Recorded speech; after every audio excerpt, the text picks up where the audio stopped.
Hello दोस्तों, स्वागत है आप सभी का online agriculture e learning platform पर। आज अपने चर्चा करेंगे उद्यान विज्ञान के 10 महत्वपूर्ण क्वेश्चन के बारे में। चलिए शुरू करते हैं अपने फर्स्ट क्वेश्चन से। फर्स्ट क्वेश्चन है अपना, development of year of Agmark. Agmark का विकास वर्ष या स्थापना वर्ष कौन सा है, एस्टैब्लिश्ड ईयर कौन सा है। फर्स्ट जो ऑप्शन है अपना वो है 1958। 1958 के अंदर क्या हुआ था, 1958 के अंदर नाफेड आया था। नाफेड नाम सुना होगा आपने। NAFED national agricultural cooperative marketing federation. इसका काम क्या रहता है, ये मार्केटिंग से रिलेटेड जो भी काम होता है एग्रीकल्चरल प्रोडक्ट के अंदर वो नाफेड के अंदर किया जाता है। नेक्स्ट अपने बात करते हैं 1985 की। 1985 के अंदर आया था एपिडा। 1985 के अंदर इसको पास किया गया था और इसने जो अपना कार्यभार संभाला वो 1986 के अंदर संभाला था। APEDA agricultural and processed food product export. इसका मेन क्या काम रहता है, इसका काम होता है एक्सपोर्ट से रिलेटेड जो भी वर्क रहता है, जो निर्यात से संबंधित एग्रीकल्चरल और जो प्रोसेस्ड प्रोडक्ट होता है उनके निर्यात से संबंधित जो भी कार्य रहता है वो एपिडा करता है, एपिडा के अंदर आता है। नेक्स्ट अपने बात करते हैं 1937। 1937 के अंदर आया था एगमार्क, जो अपने क्वेश्चन में पूछा गया है। तो इसको एग्रीकल्चरल मार्क भी बोलते हैं। इसका मेन काम क्या है, इसका काम है ये जो एग्रीकल्चरल प्रोडक्ट होते हैं, जो अपने नए प्रोडक्ट आते हैं मार्केट में, उनको सर्टिफिकेशन देने का काम करता है। उनको मार्केटिंग एक्सपोर्ट के लिए जो भी सर्टिफिकेशन है उसको सेल करने के लिए ये एगमार्क का काम होता है, उसको सर्टिफाइड करने का। तो 1937 है वो है अपना right answer. Agmark development year of Agmark या established year of Agmark 1937। Next है 1982। 1982 के अंदर क्या हुआ था, 1982 के अंदर एक नाबार्ड नाम सुना होगा, नाबार्ड नाम से एक बैंक आया था। NABARD national bank for rural agriculture and rural development के लिए, national bank for rural agricultural and rural development के लिए। इसका काम क्या था, जो रूरल एरिया है, जो किसान है रूरल एरिया के अंदर, उनको कम इंटरेस्ट पे लोन दिलाना, उनको जो सब्सिडी से संबंधित जो भी सेवाएं हैं वो आसानी से उपलब्ध कराना। तो इसके लिए नाबार्ड ने चलाया था। 1982 के अंदर ये आया था। और जो अपने ग्रामीण लेवल पे अभी भी जो बैंक हैं, ग्रामीण बैंक हैं, उनके द्वारा ये सेवाएं उपलब्ध कराता है। तो ये हो गया अपना फर्स्ट क्वेश्चन। डेवलपमेंट के बारे में बात होगी, जो अपने मेन संस्थाएं हैं एग्रीकल्चर के अंदर। नाफेड हो गया, 1958 के अंदर आया था। 1985 के अंदर आया था। एपिडा एक्सपोर्ट से रिलेटेड है। नाफेड मार्केटिंग से रिलेटेड है। 1937 एगमार्क आया था, जो एग्रीकल्चरल प्रोडक्ट है उनको सर्टिफाइड करता है मार्केटिंग, सेलिंग, एक्सपोर्टिंग के लिए। 1982 के अंदर नाबार्ड आया था, जो रूरल डेवलपमेंट के लिए आया था, किसानों को लोन, सब्सिडी, ये जैसी आदि सेवाएं हैं इनके लिए आसानी से कम इंटरेस्ट पे लोन दिलाने के लिए। नेक्स्ट अपने बात करते हैं सेकंड क्वेश्चन की। सेकंड क्वेश्चन है अपना, harmful light for green houses. Green house के लिए हानिकारक रोशनी कौन सी है। जो सूर्य से किरणें आती है वो देखिए कई प्रकार की होती है। कुछ किरणें लाभदायक रहती है, जैसे फोटोसिंथेसिस के लिए यूजफुल रहती है, लेकिन कुछ हानिकारक कैसे होती है, जो अपने वायुमंडल में तापमान है उसको बढ़ा रही है, जो हानिकारक गैस है उनको भी बढ़ा रही है। तो फर्स्ट अपने चर्चा करते हैं PAR के बारे में। PAR जो गैस होती है वो होती है फोटोसिंथेटिकली एक्टिव रेडिएशन। इसकी रेंज की बात करें तो ये 400 से 700 nm की रेंज होती है इसकी। 400 nm से 700 nm। इसका मेन काम क्या होता है, ये जो फोटोसिंथेसिस होता है प्लांट के अंदर, उसमें सहायक विकिरणें होती है, रेडिएशन होती है। और उसके अलावा ये अपने क्रॉप प्रोडक्शन के लिए बहुत ही आवश्यक है। अगर अपने क्रॉप को प्रॉपर नहीं मिल पाती है तो अपने क्रॉप प्रोडक्शन ढंग से नहीं ले पाते हैं। नेक्स्ट अपने बात करते हैं UVR की। UVR क्या है, अल्ट्रा वायलेट रेडिएशन बोलते हैं।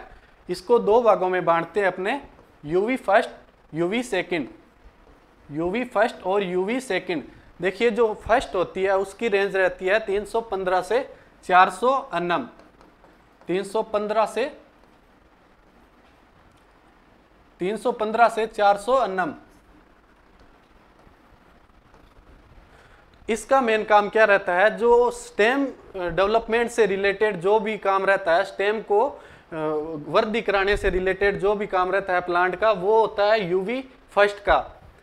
यूवी सेकंड जो काम करती है वो होता है फ्लावर को बढ़ाने से रिलेटेड जो भी काम होता है, फ्लोर के डेवलपमेंट से रिलेटेड जो भी काम होता है, फ्लोर कलर मेनली जो होता है वो होता है फ्लावर कलर के लिए, फ्लावर कलर के लिए।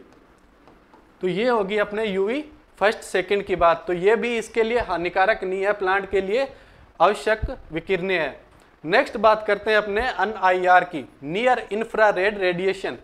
इनकी अगर अपने रेंज की बात करें तो इनकी रेंज जो होती है 700 से 3000 एनएम तक होती है। इनका मेनली यूज कहाँ किया जाता है, जो टेम्परेट रीजन होते हैं वहाँ पे ग्रीन हाउसेज के अंदर टेम्परेचर है उसको कंट्रोल करने के लिए वहाँ पे निम्न ताप हो जाता है। तो उस समय क्या करते हैं, जो ग्रीन हाउसेज है वहाँ पे हीट जनरेट करने के लिए mainly NIR near infrared radiation जो होती है, जिनकी 700 से 3000 एनएम विकिरण रेंज होती है, इनका यूज किया जाता है टेम्परेट रीजन के अंदर। नेक्स्ट अपने बात करते हैं FIR।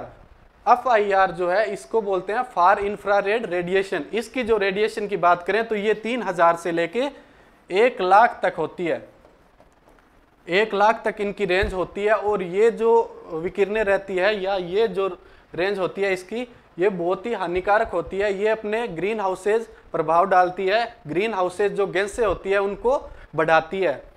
तो जो हानिकारक गैसेज है अपने ग्रीन हाउस के लिए, तो वो मेनली है FIR, जिनकी रेंज है 3000 से 1 लाख एनएम, 3000 से 1 लाख एनएम।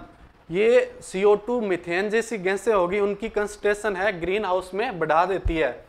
तो जो अपना राइट आंसर आएगा इस क्वेश्चन का वो है D FIR फार इंफ्रारेड रेडिएशन। सबसे महत्वपूर्ण कौन सी विकिरणें हैं वो है फोटोसिंथेटिकली एक्टिव रेडिएशन या PAR, जिनकी रेंज की बात करें 400 से 700 एनएम होती है। नेक्स्ट अपने बात करेंगे थर्ड क्वेश्चन की, first transgenic crop commercially cultivated in India. Bharat में व्यावसायिक रूप से उगाई जाने वाली पहली ट्रांसजेनिक फसल है। जो अपना पहला ऑप्शन है वो है टोबैको, तंबाकू। देखिए तंबाकू जो है वो सबसे पहले तैयार की जाने वाली ट्रांसजेनिक क्रॉप है। इसको सबसे पहले ट्रांसजेनिक रूप से तैयार किया गया था 1983 के अंदर। 1983 के अंदर सबसे पहले ट्रांसजेनिक क्रॉप तैयार की जाने जो क्रॉप तैयार की गई थी वो है टोबैको। नेक्स्ट अपने कॉटन की बात करें तो कॉटन जो है वो इंडिया की फर्स्ट ट्रांसजेनिक क्रॉप है जो कॉमर्शियली कल्टीवेटेड शुरू की गई थी 2002 के अंदर, 2002 के अंदर। और इसके अगर डेवलपमेंट की बात करें या इसकी उत्पत्ति की बात करें तो वो हो गई थी 1996 या 7 के अंदर।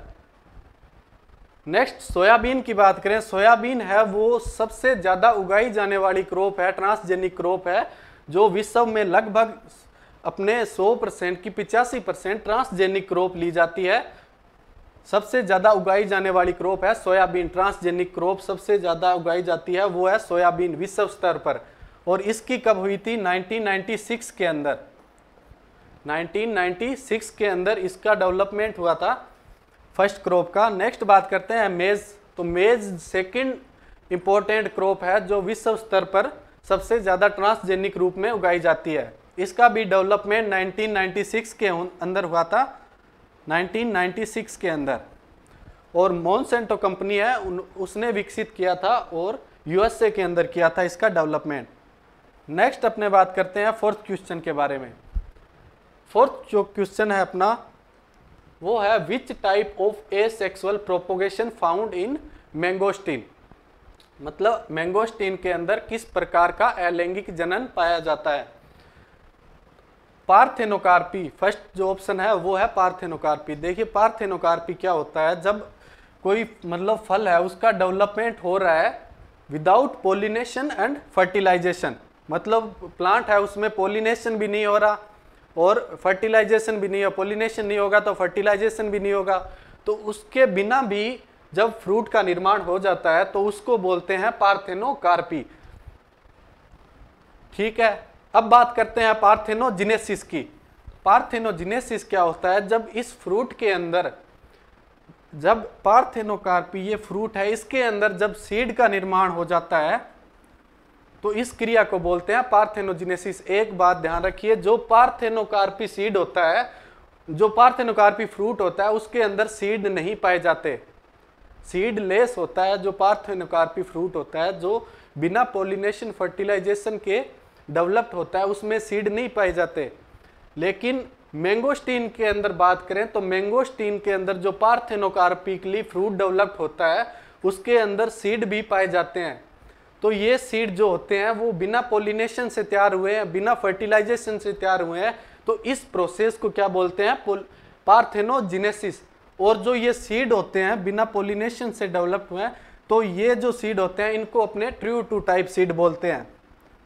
और ट्रू टू टाइप अगर अपने बात करें तो किसको बोलते हैं? जो क्लोन होते हैं, जो सेक्सुअली प्रोपोगेटेड नहीं होते, जो सेक्सुअली प्रोपोगेटेड नहीं होते, क्लोन होते हैं, उनको अपने ट्रू टू टाइप बोलते हैं।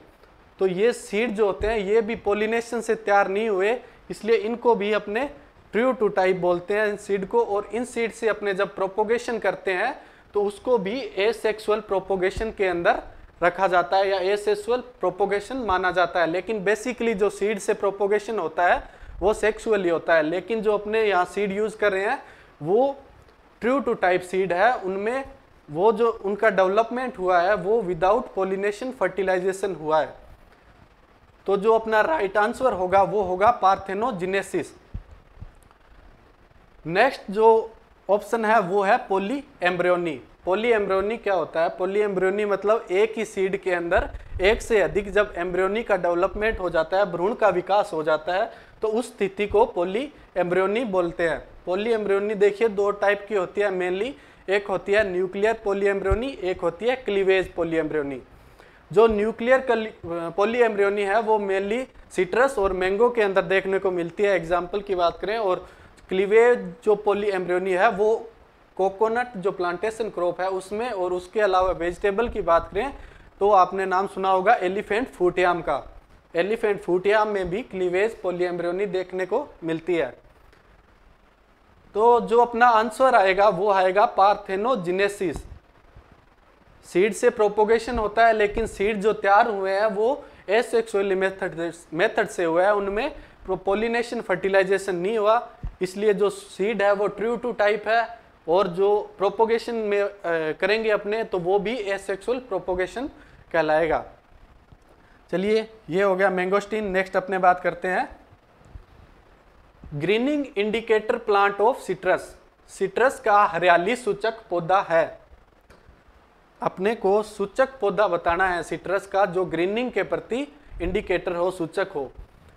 फर्स्ट बात करेंगे रंगपुर लाइम की। रंगपुर लाइम जो है, रंगपुर लाइम का बोटेनिकल नाम जो है वो है सिट्रस लाइमोनिया, और ये इंडिकेट करता है एक्सोकोटिस जो डिजीज होती है उसको पहचानता है, उसका सूचक प्लांट होता है एक्सोकोटिस डिजीज का। एक्सोकोटस भी सिट्रस की एक डिजीज है, इसका जो सूचक पौधा है, इंडिकेटर पौधा है वो है रंगपुर लाइम, सिट्रस लाइमोनिया। नेक्स्ट अपना ऑप्शन है स्वीट लाइम। स्वीट लाइम को मीठा नींबू भी बोलते हैं। ये जो प्लांट है ये ग्रीनिंग के प्रति रेसिस्टेंट प्लांट है, ये ग्रीनिंग के प्रति प्रतिरक्षी प्लांट है, रेसिस्ट प्लांट है। इसके अलावा एक सिट्रोन भी आपने पढ़ा होगा, वो भी रेसिस्टेंट प्लांट है। एसिड लाइम की बात करें तो एसिड लाइम इसके प्रति तो इंडिकेटर नहीं है, लेकिन बहुत सी व्याधियां हैं जो मेन व्याधि है सिट्रस के अंदर, जैसे ट्रस्टीजा, आपने नाम सुना हो ट्रस्टीजा। उसके अलावा कैंकर नाम सुना हो। उसके अलावा अगर बात करें तो सोरासिस नाम सुना हो।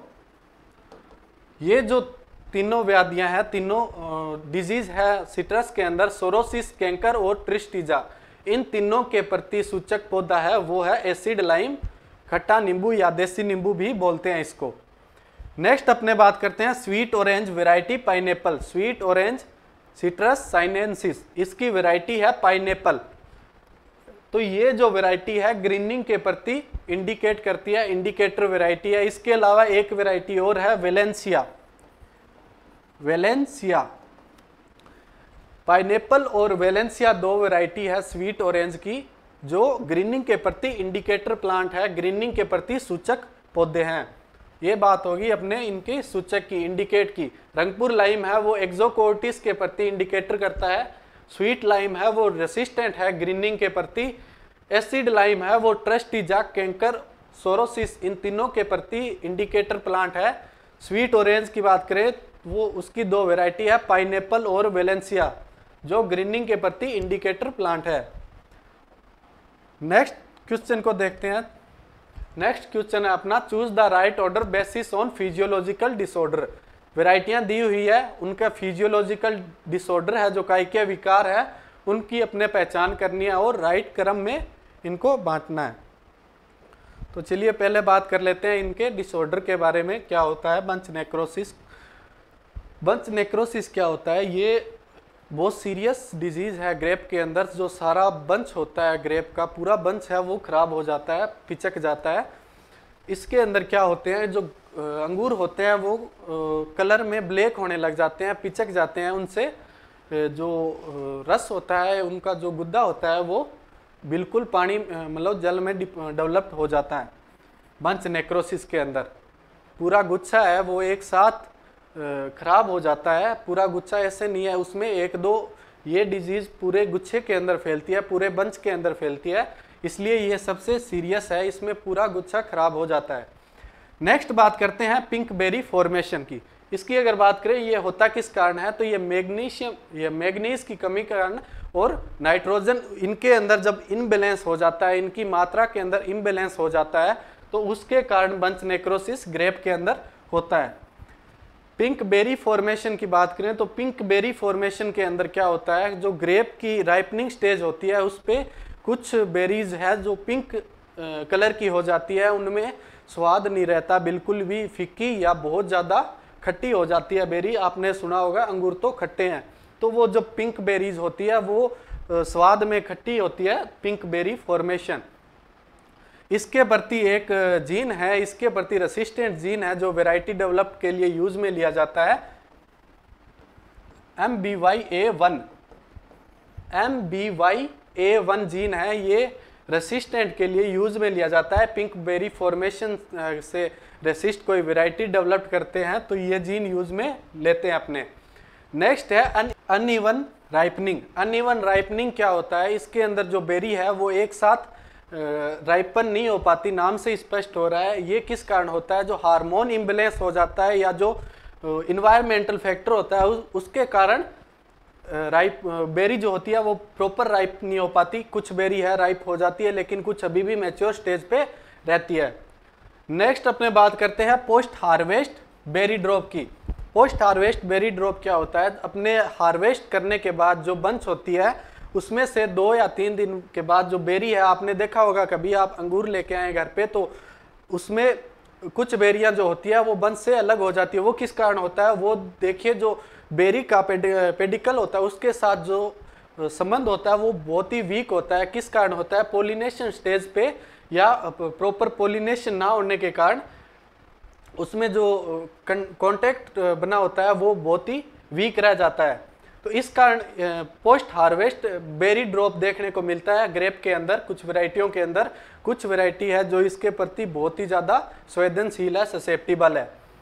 तो इसके बारे में अपने बात करेंगे। देखिए सबसे ज़्यादा किस वैरायटी में कौन सी समस्या पाई जाती है, बेंगलोर ब्लू वैरायटी के बारे में देखेंगे। ये देखिए पुणे रीजन के अंदर कल्टीवेशन किया जाता है इसका, और बेंगलोर ब्लू है स्टेजड प्रूनिंग वैरायटी है ग्रेप की।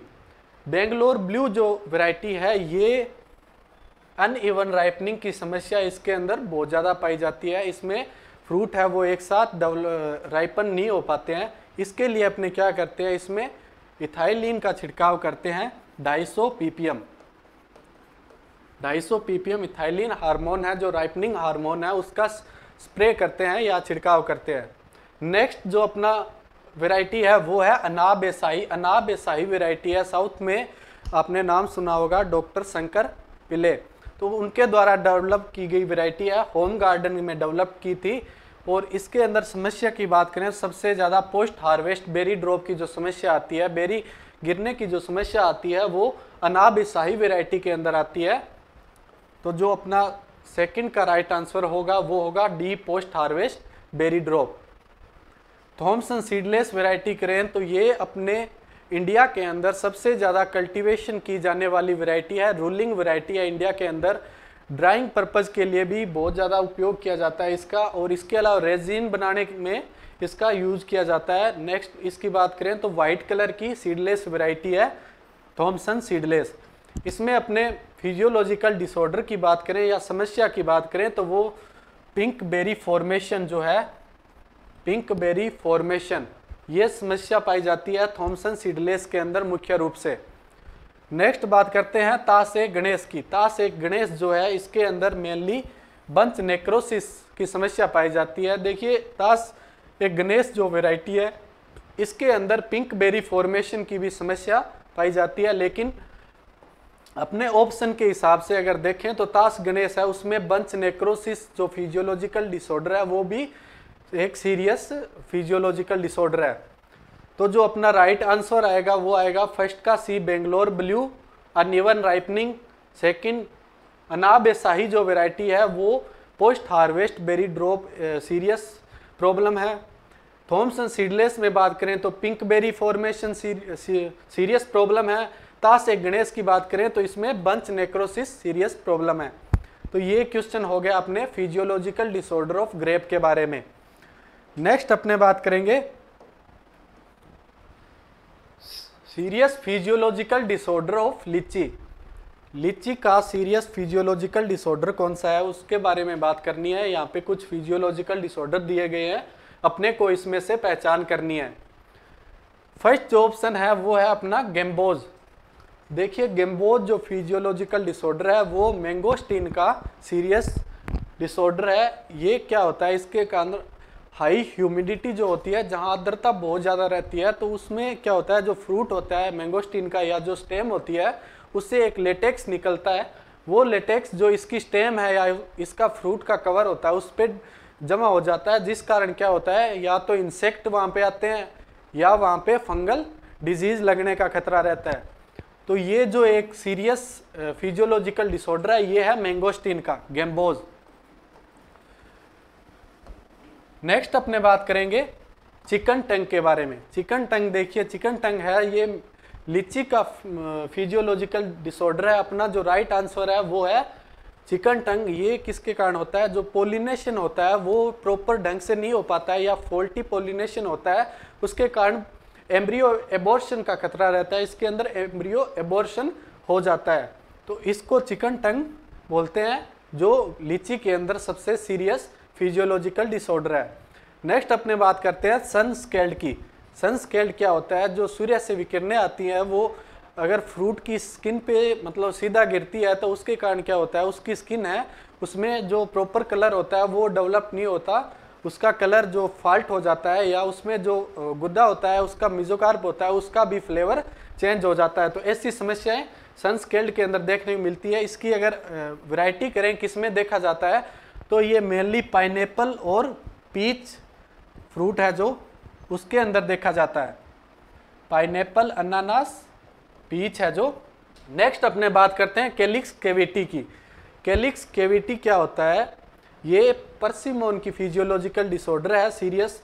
इसके अंदर जो कैलिक्स होता है, देखिए ये फ्रूट होता है जो, इसके जो कैलिक्स होता है, कैलिक्स ये यहाँ पे इसके अंदर ऐसे गुहा बन जाती है या इसके नीचे एक कैविटी बन जाती है। उसके अंदर क्या होता है, जो फंगल डिजीज होती है या इंसेक्ट होता है उनके अटैक का खतरा रहता है। तो ये जो स्थिति आती है परसिमोन के अंदर, इसको अपने कैलिक्स कैविटी बोलते हैं, और ये मेनली परसिमोन का सीरियस फिजियोलॉजिकल डिसऑर्डर है। परसिमोन, परसिमोन। तो अपना जो राइट आंसर आएगा लीची का गंभीर कायिकीय विकार है वो है चिकन टंग, चिकन टंग। चलिए नेक्स्ट क्वेश्चन की बात करते हैं। नेक्स्ट है अपना चूज द करेक्ट ऑप्शन, सही विकल्प को चुनना है अपने में से। दो स्टेटमेंट दिए गए हैं यहाँ पे, इन स्टेटमेंट को पढ़ना है, फिर अपने ऑप्शन में से सही ऑप्शन टिक करना है। देखिए अगर आपको एनटीए से रिलेटेड कोई एग्जाम दे रहे हैं तो आपको स्टेटमेंट मतलब थ्योरी है वो बहुत ही बढ़िया तरीके से पढ़ने पड़ेगी, लेकिन अगर ये नहीं करते आप तो आपके स्टेटमेंट वाले क्वेश्चन है वो आप बढ़िया से फिल नहीं कर पाएंगे, उनको अटेम्प्ट नहीं कर पाएंगे। तो चलिए फर्स्ट देखते हैं अपना statement. San Pedro fig is intermediate crop between Adriatic fig या common fig and Smyrna fig. देखिए ये बोल रहा है कि जो सैन पेड्रो अंजीर है वो एड्रियाटिक अंजीर और सिमरना अंजीर के बीच की मध्यवर्ती फसल है। अब बात करते हैं कि एड्रियाटिक फिग क्या है, इसके बारे में पहले बात करते हैं। इसको कॉमन फिग भी बोलते हैं, अगर आपने पढ़ रखा हो तो। ये जो क्रॉप है ये कंप्लीटली पार्थेनोकार्पी होती है, कंप्लीटली पार्थेनोकार्पी क्रॉप है, पार्थेनोकार्पी। इसमें जो फ्रूट डेवलप्ड होता है वो विदाउट पोलिनेशन होता है। और अगर अपने बात करें ना सिमरना फिग की, तो जो सिमरना फिग होती है वो उसके अंदर कैप्रीफिकेशन की आवश्यकता रहती है। उसके अंदर अगर अपने पोलिनेशन करवाना है तो कैप्री फिग जो स्पीसीज है अंजीर की, उसको साथ में ग्रो करना पड़ता है, प्लांट करना पड़ता है। कैप्रीफिकेशन की आवश्यकता रहती है सिमरना फिग में। इसके अंदर विदाउट पोलिनेशन फ्रूटिंग नहीं होती। तो अब देखिए अपने बात करते हैं अब नेक्स्ट सैन पेड्रो फिग के बारे में। सैन पेड्रो फिग क्या है, इसके अंदर मेनली दो क्रॉप ली जाती है। जो फर्स्ट क्रॉप होती है उसको बोलते हैं अपने ब्रेबा क्रॉप। फर्स्ट जो क्रॉप होती है वो होती है ब्रेबा क्रॉप। जो ब्रेबा क्रॉप रहती है सैन पेड्रो फिग की फर्स्ट क्रॉप, वो कंप्लीटली पार्थेनोकार्पी होती है। फर्स्ट क्रॉप जो है इसकी वो कंप्लीटली पार्थेनोकार्पी होती है। एड्रियाटिक फिग है वो भी कंप्लीटली पार्थेनोकार्पिक है। लेकिन जो इसकी सेकंड क्रॉप होती है सैन पेड्रो की, वो कैप्रीफिकेशन के बिना फ्रूट डेवलप नहीं कर पाती, उसमें पोलिनेशन की आवश्यकता रहती है। तो इसलिए जो सेकंड क्रॉप है वो तो है कैप्रीफिकेशन से डेवलप, और जो फर्स्ट क्रॉप ब्रेबा क्रॉप है वो है पार्थेनोकार्पिकली। तो देखिए क्वेश्चन क्या है अपना कि जो सैन पेड्रो फिग है वो इंटरमीडिएट है, एड्रियाटिक फिग पार्थेनोकार्पी, सिमरना फिग कैप्रीफिकेशन। और जो सैन पेड्रो है इसमें दोनों ही हो रहे हैं। तो ये जो क्रॉप है ये इसके बीच मध्यांतर फसल है या मध्यवर्ती फसल है। तो ये जो स्टेटमेंट है ये राइट स्टेटमेंट है। फर्स्ट जो स्टेटमेंट है वो राइट स्टेटमेंट है। नेक्स्ट अपने बात करते हैं Capri fig is commercially grown in Indian. देखिए कैप्री फिग जो स्पीसीज है ये कहीं भी कॉमर्शियली ग्रो की नहीं जाती, क्योंकि ये मोनोइशियस स्पीसीज है। इसको मेनली पोलिनेशन के लिए यूज में लिया जाता है। तो सेकंड जो अपना स्टेटमेंट है वो पूरी तरह से गलत है। तो जो अपना आंसर आएगा वो देखते हैं, अपने को चूज करना है करेक्ट ऑप्शन इसमें से। तो करेक्ट कौन सा है, फर्स्ट वाला, ओनली फर्स्ट है वो करेक्ट है। तो अपना ऑप्शन जो आएगा ओनली वन, केवल वन, ये राइट आंसर आएगा। इसमें ध्यान रखना ये जो ऊपर लिखा रहता है चूज द करेक्ट ऑप्शन, इसको ध्यान से पढ़ना है कि उसने पूछा कौन सा है, करेक्ट पूछा है, उसने रॉन्ग पूछा है। तो इस पे सभी इसको पूरा ध्यान से देखना, उसके बिना आप कोई भी क्वेश्चन अटेम्प्ट ना करें। चलिए नेक्स्ट क्वेश्चन की बात करते हैं। नेक्स्ट क्वेश्चन है अपना highest essential oil content variety of ginger. अदरक की उच्चतम आवश्यक तेल सामग्री किस्म के बारे में बताना है। रियो डी जेनेरियो जो वैरायटी है, फर्स्ट जो अपना ऑप्शन है रियो डी जेनेरियो, ये वैरायटी मतलब फार्मर्स के अंडर बहुत ही पॉपुलर वैरायटी है।